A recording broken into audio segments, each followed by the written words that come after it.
Brief করেছি দুইবারে।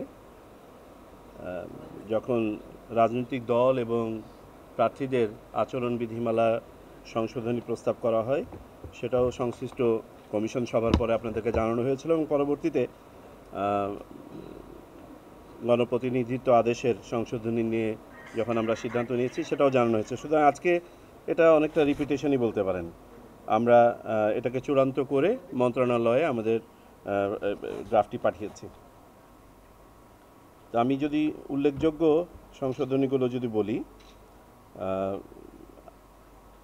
আইন প্রয়োগকারী সংস্থার তার যে সংজ্ঞাটি ছিল সেই সংজ্ঞায় সেনা, নৌ এবং বিমান বাহিনীকে অ্যাড করা হয়েছে।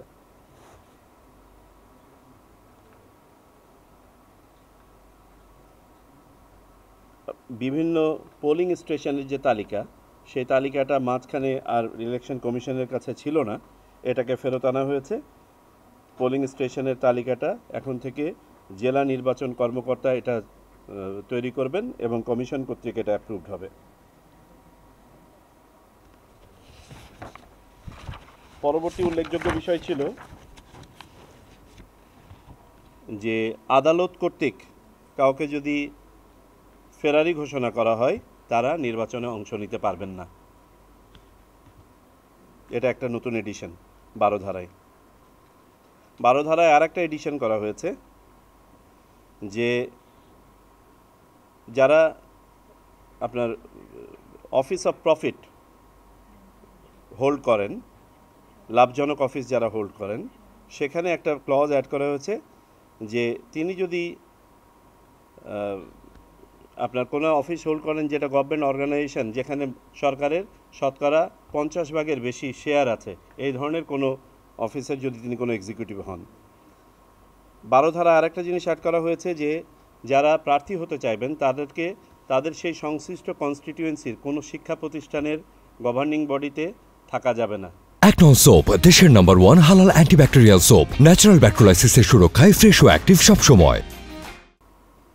চেয়ার হিসাবে বা সদস্য হিসেবে।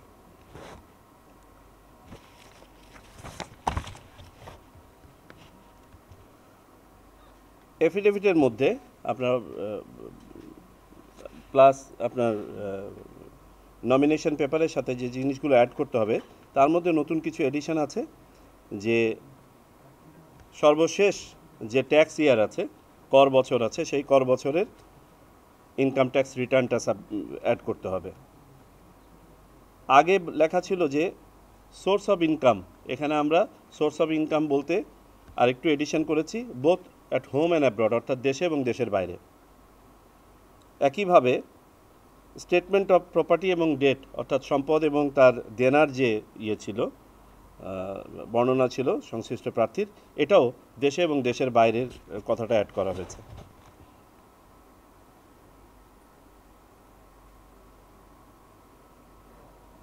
এফিডেভিটের কপিগুলো, বিশেষ করে আপনার পরিসম্পদের যে বিবরণ, এটা নির্বাচন কমিশনের ওয়েবসাইটে পাবলিশ করা হবে, এটা অ্যাড করা হয়েছে।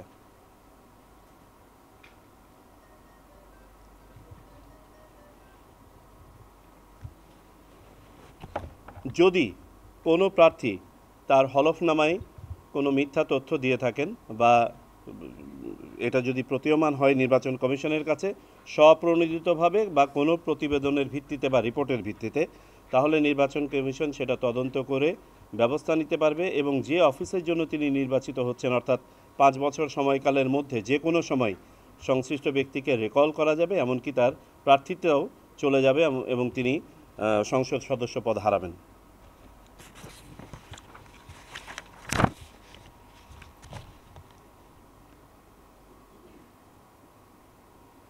আগে আপনার জামানতের অর্থ পরিমাণ ছিল 20,000 টাকা, এটাকে বাড়িয়ে 50,000 টাকা করা হয়েছে। আগে যেমন শুধুমাত্র ক্যান্ডিডেট বা ব্যাংক অ্যাপিল করতে পারতেন, নির্বাচন কমিশনের প্রাথমিক আপনার স্ক্রুটিনির পরে, বাছাইয়ের পরে শুধুমাত্র ব্যাংক এবং ক্যান্ডিডেট করতে পারতেন, আমরা এটার সাথে অ্যাড করেছি any financial or service providing organisation of the government, সরকারের অন্য যে কোনো সংস্থাও যারা মনে করেন যে না তারাও ব্যক্তির কাছে পাবেন, এবং এই কথাটা উঠে আসে নাই, তাহলে তারা অ্যাপিল করতে পারবেন। না ভোটের ব্যাপারে যে সিদ্ধান্তটা হয়েছিল যে এখন থেকে কোথাও একক প্রার্থী থাকলে সরাসরি তাকে বিজয়ী ঘোষণা করা হবে না, তাকে না এর বিপক্ষে ভোট করতে হবে। এবং দ্বিতীয়বারও যদি গিয়ে দেখা যায় তফসিল করে নতুনভাবে ঘোষণা করার পরে আবারও একই প্রার্থী হচ্ছে, তখন আর না ভোট হবে না। কিন্তু একবার অন্ততপক্ষে না ভোটের সাথে সিঙ্গেল প্রার্থীকে করতে হবে, কন্টেস্ট করতে হবে। এবং সেই এতে যদি যিনি ব্যক্তি প্রার্থী তিনি না এর চেয়ে বেশি ভোট পেয়ে যান, তাহলে তো নির্বাচিত হয়ে গেলেন। আর যদি না কোনো কারণে বেশি ভোট পায়, তাহলে পুনঃতফসিল হবে। সেই পুনঃতফসিলে গিয়েও যদি আবারও দেখা যায় যে একমাত্র প্রার্থী আছে, তাহলে আর ইলেকশন হবে না, একবার অন্তত হবে।